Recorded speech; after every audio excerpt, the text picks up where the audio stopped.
tokko namicha tokkotu mucaan isaa baay'ee jalaa dhukkubee dhiphatee gara hospitaalaa gaafa deemeedhu hospitaalatti doktara argachuu hin dandeenye. Doktarri akka tasaa ta'ee dhufuufii hin dandeenye. Utuma dawwalanii bilbilanii doktarri kun fiigaa dhufe. Gaafa fiigaa dhufutti abbaan mucaa baay'ee dhukkubsatee jiru suni maali doktara nana yaaddu mucaa keetu ta'eeti akkasittiin suuta itti deemta sa'aatii amma kana mucaa kun itti ajjeesuu barbaadde maaliif suuta itti deemta ittiin jedhe loluutti ga'e.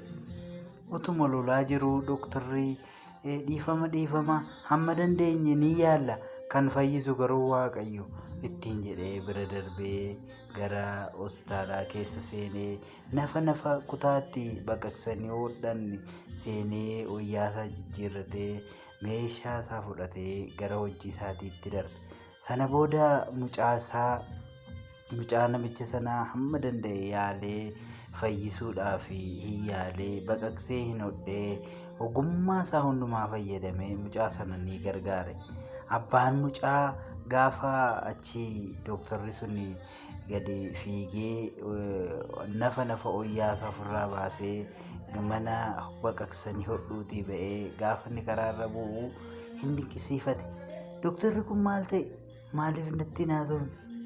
Maaliif akkasittiin utuun isa lolu utuun isa rarsuu na dhiisee deeme jedhee nersii waamee gaafate.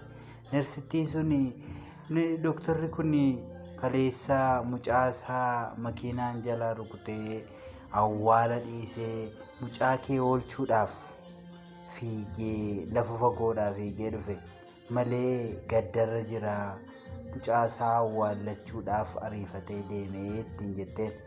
Sana booda abbaan mucaa baay'ee gaddee itti dhaga'ame maafin jecha kana dubbadhe akkamittiin akkas lole doktara kana jedhee anaaf jedhee mucaa koo oolchuudhaaf akkasittiin dafqee fiigee dhufe jedhee baay'ee keessa isaatti mararamee aaree itti dhaga'ame.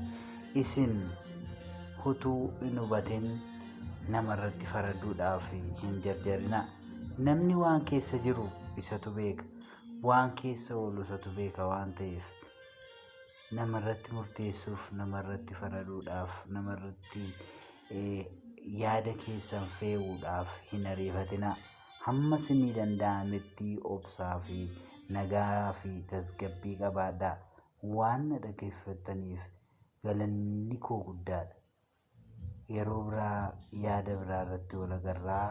Horaa bulaa. Rabbis na eebbisu.